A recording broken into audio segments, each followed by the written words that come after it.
ఎలా ఉన్నారు? ఇవాళ స్పెషల్ చూపిస్తాను కదా, వైట్ రైస్.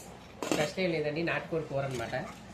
ఈ దాని అంటే బర్డ్ ఫ్లూ వచ్చినాక నేను నాటుకోడి అసలు తెప్పించలేదు, చాలా 2 నెలలు అయిపోతున్నట్టుంది. ఇవాళ తెప్పించాను అనమాట. ఈ గుడ్లు చూసారు, అవి ఇవి చిన్నప్పుడు అయితే మా నాన్నగారు నాకే వేసేవాడు అనమాట. నాటుకోడి కోసి ఇంట్లో చాలా ఇష్టం. ఈ గుడ్లు బాగుంటుంది.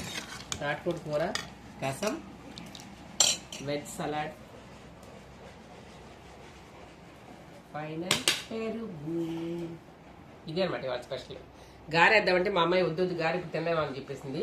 అందుకని గారె మిక్సీ వేసేసి గ్రైండ్ వేసి రెడీ చేసింది కూడా, ఉల్లిపాయ పచ్చడి కలిపింది కూడా నేను ఫ్రిడ్జ్లో పడేసాను అనమాట. వద్దు సాయంకాలం వేసుకున్నానండి, ఎగ్జిబిషన్ టైం అయిపోతుంది, త్వరగా వెళ్ళాలి తినేసేసి అనమాట. ఓకేనా, థ్యాంక్ యూ. 2 విజిల్ డైరెక్ట్ చేశారండి. తర్వాత మళ్ళీ మామూలుగా ఒక పొయ్యి మీద సిమ్లో ఒక 5 మినిట్స్ పెట్టేసి గరం మసాలా వేసి కొత్తిమీర వేసి దింపేశాను. చక్కగా ఉడికిపోయింది. లేకపోతే గంటలు ఉడుతుంది నాటుకోడి కూర అనమాట. చక్కగా పాన్లో పెట్టేసాను.